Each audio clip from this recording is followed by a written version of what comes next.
আসসালামু আলাইকুম এভরিওয়ান, আশা করি সবাই খুব ভালো আছেন, সুস্থ আছেন। দীর্ঘ 2 দিন ধরে আমি আমার লফটের ভিতরে কোয়েল পাখির জন্য নতুন সেটআপ তৈরি করতেছি। কারণ এর আগের ভিডিওতে আমি আপনাদেরকে বলেছিলাম যে আমি আমার খামারের ভিতরে 1-150 মতন কোয়েল পাখি আনবো পালার জন্য। দেন তার পরবর্তীতে আপনারা অনেকে কোয়েল পাখি আমার কাছ থেকে চান, তো তখন আপনাদেরকে আমি দিতে পারবো ইনশাল্লাহ।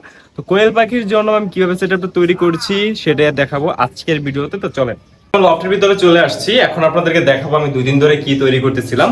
এটা হচ্ছে আমার কবুতরের খাঁচা। হ্যাঁ, তো এই খাঁচাটার ভিতরেই মূলত আমি আমার কোয়েল পাখির সেটআপ গুলো তৈরি করতেছি। কারণ এখন যদি আমি কোয়েল পাখির জন্য নতুন খাঁচা কিনতে যাই তাহলে মোটা অঙ্কের একটা টাকা লাগবে। তো এই কারণে আমার যেহেতু 2টা খাঁচা আছে, এখানে একটা খাঁচা আছে এবং ওই সাইডে একটা খাঁচা আছে, তো ওইটার ভিতরে আমি কবুতর পালন করি। এবং এই খাঁচাটা যেহেতু আমার খালি পড়ে আছে, তার কারণে এই খাঁচাটার ভিতরে আমি আমার কোয়েল পাখির জন্য সেটআপ তৈরি করতেছি।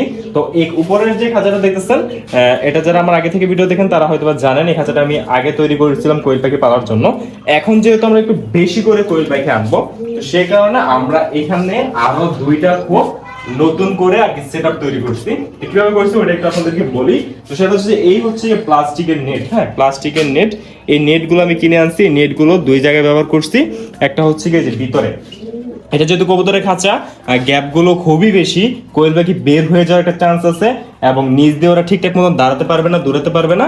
এই কারণে নিচে যে আর কি প্লাস্টিকের নেটটা ব্যবহার করছি, এটা হচ্ছে গিয়ে আর কি ছোট। হ্যাঁ, ছোট, ঘনটা বেশি এবং বাহির দিয়ে যেই গ্যাপের নেটটা আমি ব্যবহার করছি, এই গ্যাপটা একটু বড় বড়, যার কারণে আলো বাতাস খুব সুন্দরভাবে কোয়েল পাখির ভেতরে পৌঁছাতে পারবে।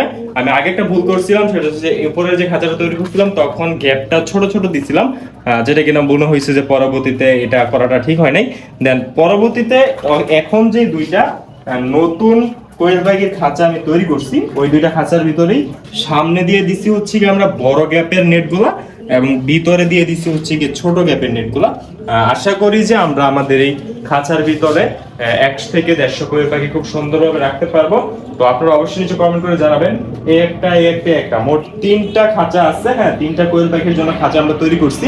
তো এই 3টা খাঁচার ভিতরে আমি কতগুলো কোয়েল পাখির মতন পালতে পারবো, তো সেটা একটু নিচে কমেন্ট করে জানাবেন। আর এই হচ্ছে কি আমাদের কি কোয়েল পাখির নতুন সেটআপ। আপনাদের কাছে কিরকম লাগছে সেটা কমেন্ট করে জানাবেন। তো আশা করি যে এখানে কোয়েল পাখিগুলো খুব ভালো থাকবে এবং খুব দ্রুত আমি এই খাঁচাটার জন্য কোয়েল পাখি সংগ্রহ করবো। তো আজকের ভিডিও ছিল, সব ভালো থাকবেন, সুস্থ থাকবেন। দেখা করতে নতুন ভিডিওতে। আজকের জন্য আল্লাহ হাফেজ।